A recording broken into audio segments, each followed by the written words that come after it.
지금까지 오른 거는 잠깐 들썩이는 거고 본격적인 상승은 오지도 않았다는 약 1000만 원 정도 하는데 1억이 될 거다, 10억이 될 거다. 안녕하세요, 머니워크의 박태우입니다. 2017년 비트코인 광풍을 기억하시나요? 너도 나도 암호화폐를 투자하느라 전국이 들썩였던 때가 있었죠. 근데 이 비트코인 가격이 최근에 다시 들썩이고 있습니다. 그래서 오늘은 블록체인 현업에서 비즈니스를 하고 계시는 전문가 한 분을 모시고 비트코인 최근 동향에 대해서 직접 들어보도록 하겠습니다. 간단한 자기소개 한번 부탁드릴게요. 네, 안녕하세요. 볼트러스트의 변경록 이사라고 합니다. 저는 이전에는 삼성증권에서 애널리스트로 근무를 하다가요, 이후에 빗썸 거래소에서 투자 심사역을 거쳐서 현재는 디지털 자산 커스터디 회사 볼트러스트에서 CSO를 담당하고 있습니다. 반갑습니다. 이 비트코인 광풍, 2천만 원을 넘었던 비트코인 가격이 300만 원대까지 추락을 하게 됩니다. 근데 최근에 비트코인을 위시한 암호화폐 가격이 다시 한번 상승세를 보여주고 있습니다. 불과 몇 달 사이에 50% 이상 가격이 상승한 것을 보실 수가 있습니다. 사실 암호화폐라는 것이 아직은 그렇게 양지의 건전한 투자 자산이라는 인식이 있지는 않습니다. 관련 주요 인프라가 빠르게 갖춰지고 있고, 피델리티나 골드만삭스, JP모건 같은 글로벌 네로라는 금융사들이 이 산업에 과감하게 투자를 하고 있습니다. 골드만삭스가 이런 JP모건 같은 데서 비트코인은 진짜다 라고 하면은 정말 그런 거다 라는 분위기를 무시할 수가 없습니다. 그래서 저희가 이제 이 비트코인에 대해서 본격적으로 설명을 드리기 전에 과연 이 비트코인의 가치는 어디서 오는가? 가장 가깝게는 금융권 사례를 통해서 예를 들어보는 게 쉬울 것 같습니다. 글로벌 주요 대형 은행들이 고객의 거래를 안전하게 보호하기 위해서 연간 수십억에서 수백억의 돈을 사용하고 있는데요. 블록체인 기술을 활용하게 되면은 다양한 참여자들이 거래 정보를 쪼개서 보관할 수 있기 때문에 모두가 같이 지켜보는 기록을 마음대로 변조하기 어렵겠죠. 위변조가 어렵기 때문에 안정성을 확보할 수 있고요.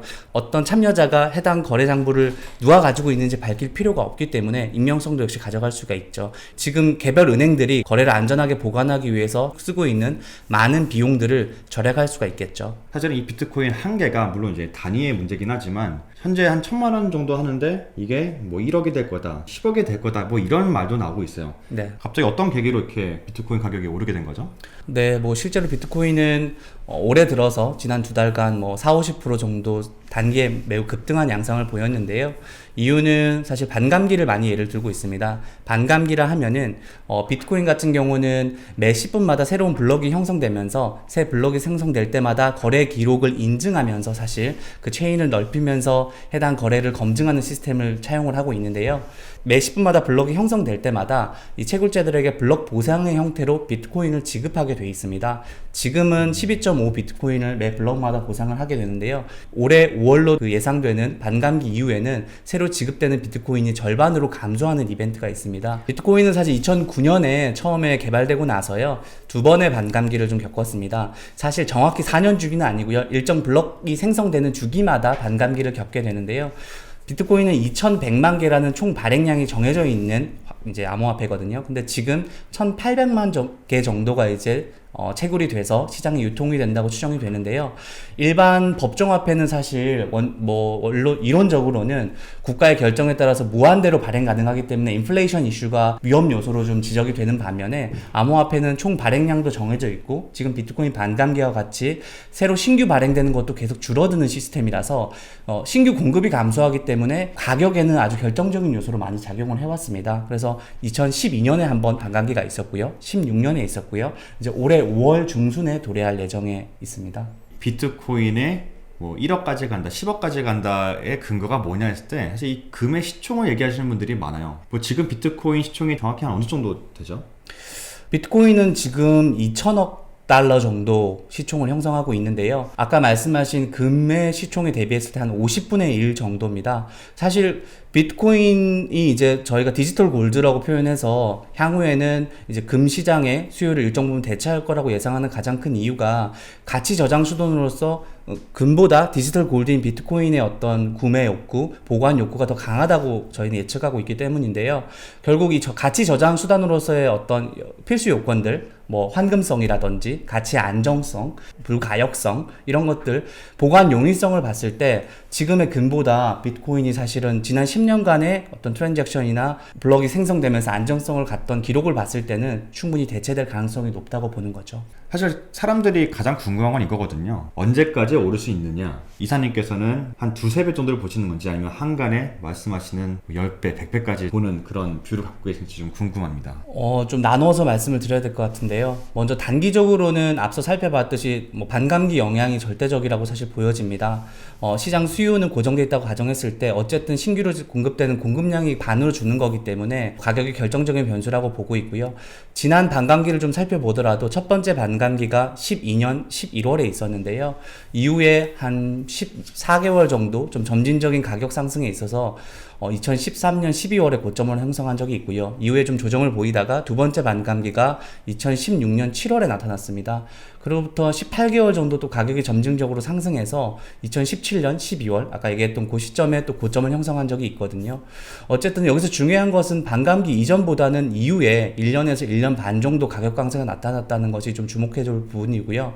올해 5월에 반감기가 예정되어 있는 만큼 5월 이후부터 누적 기간으로 한 12개월, 18개월 정도 기간이라고 보이는 2021년 10월 정도까지는 단기적으로는 가격 강세로 갈 거라고 저희는 좀 보고 있고요. 실제로 미국이나 주요 인플루언서들 투자 의견도 대부분 타겟 프라이스를 2021년 말에 맞춰서 예측을 많이 하고 있는 것도 같은 로직이라고 보여집니다. 지금까지 오른 거는 그냥 잠깐 들썩이는 거고 본격적인 상승은 오지도 않았다는 약간 그런 뷰라고 봐도 될까요? 네. 사실 장기적으로 비트코인 가격을 전망하는 뭐 기사나 인플루언서들 뭐 얘기를 들어보면은 뭐 한국 돈으로 1억 원, 뭐 많게는 10억 원까지 얘기하는 전문가들이 있는데요. 그런 전망을 왜 하느냐면 사실 비트코인의 장기적인 가격은 두 가지 결정 요인에 의해서 결정된다고 보여집니다.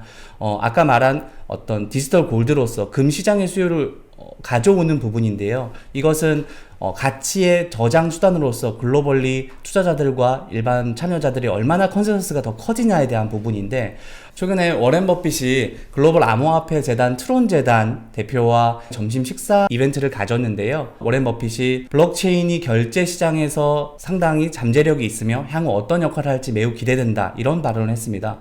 불과 1년 반 전만 해도 워렌 버핏은 비트코인과 블록체인은 디지털 쓰레기다. 그다음 쥐약이다 이런 표현을 했었거든요. 근데 글로벌 투자 그루로 알려진 워렌 버핏조차도 1년 반 사이에 이런 컨센서스의 변화가 있어요. 근데 우리 글로벌 투자자들이나 일반 참여자들이 결국 비트코인을 어떻게 인식하고 어떤 컨센서스를 가져갈 것인지에 대한 변화가 중장기적인 비트코인의 구매 수요, 디맨드로 연결이 될 거라서 그게 가치로 연동이 될 것 같고요. 두 번째 같은 경우는 비트코인이 전자생가류로 대표되는 온라인 시장에서 결제 수단으로 얼마나 도입되는지 어답션을 좀 살펴볼 필요가 있는데 실제로 최근에 코인베이스라든지 빗페이 이런 암호화폐 결제 업체의 데이터에 따르면 꾸준히 2-3년 동안 비트코인으로 결제되는 금액이 꾸준히 늘고 있습니다. 여러분 잘 아시는 스타벅스 카드를 통해서 안에 예치금으로 상당한 금액이 예치되어 있다고 알려져 있죠. 스타벅스가 최근에 벡트라는 비트코인 선물 거래소와 아르헨티나 현지은행과 협약을 맺고 여러 비즈니스를 준비 중인 걸로 알려져 있는데요. 이런 것들이 스타벅스의 수탁고를 활용해서 암호화폐를 통해서 어떤 결제 시장을 열려는 움직임이 있다. 시장은 그렇게 기대를 좀 하고 있습니다. 근데 문제는 이 암호화폐 관련해서 한국의 정부 스탠스가 굉장히 보수적이에요. 세금을 매긴다, 그래서 양지화한다라는 움직임이 보이기는 하는데 전반적으로 이 암호화폐에 대한 인식은 크게 바뀌고 있지는 않습니다. 네, 사실 2017년, 18년과 달리 정부는 암호화폐를 양성화하려는 노력을 여러 군데서 좀 보여주고 있는데요. 실제로 특근법 개정안이 지금 지난 11월 정무위를 통과하고 지금 법사위와 본회의를 앞두고 있는데요. 저희는 연내 통과를 좀 기대하고 있는 상황입니다.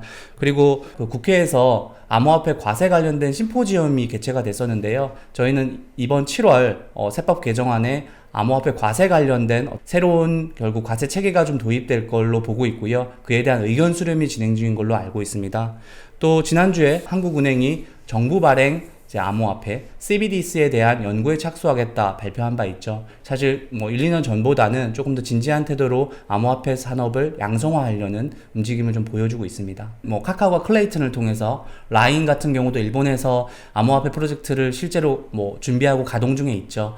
근데 실제 서비스로 도입하는 과정에서 아직 제도적인 여건이 마련되지 않다 보니까 많은 장벽이 있는 게 사실인데요. 현재로서는 결제 부분, 게임 부분에서 소비자들이 블록체인인 것을 모를 만큼 실제 사용할 수 있는 앱들이 개발 중에 있고요. 아마 올해가 그런 앱들이 실제 출시되고 사용되는 원년이 될 걸로 예상하고 있습니다.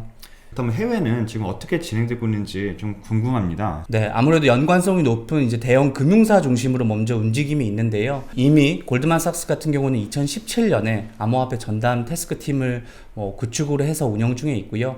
글로벌 최대 운영사로 알려진 블랙록 자산운용 같은 경우도 18년에 전담 팀을 구축해서 관련된 상품을 설계 중에 있다고 알려져 있습니다. 미국 시카고 선물 옵션 거래소, 뉴욕 증권거래소의 모회사인 ICE가 투자한 벡트 거래소에서 이미 비트코인 선물 옵션 거래가 기관 투자들 대상으로 이미 중개 중에 있고요. 일본의 도쿄 증권거래소, 미국의 뉴욕 증권거래소도 향후 비트코인 관련된 선물 거래를 출시할 예정이라고 밝히기도 했습니다. 저희가 계속 비트코인하고 위시가 되는 암호화폐에 투자를 말씀드리고 있는데 이 비트코인 말고도 뭐 투자할 수 있는 뭐 대안이 좀 있을까요? 스마트 컨트랙트라는 이제 독특한 기능을 비트코인에 추가해서 비트코인 다음 차세대 암호화폐로 좀 각광받고 있는 이더리움을 말씀드릴 필요가 있을 것 같은데요. 기존의 분산 원장의 어떤 합의 방식이나 트랜잭션을 그대로 차용해서 비트코인의 안정성을 담았고요. 거기다가 블록체인 위에서 특정한 조건 내에서 자동으로 계약이 체결되는 스마트 컨트랙트 기능을 통해서 비트코인의 확장성을 더한 암호화폐로 각광을 받고 있습니다. 특별히 이더리움을 좀 추천하시는 이유가 있으실까요? 블록체인 기술이 상용화되려면 선결 조건이 두 가지 정도로 보는데요. 먼저 그레이 영역에 있는 이 암호화폐가 법적 제도권 내로 들어오는 게 좀 필요하고요.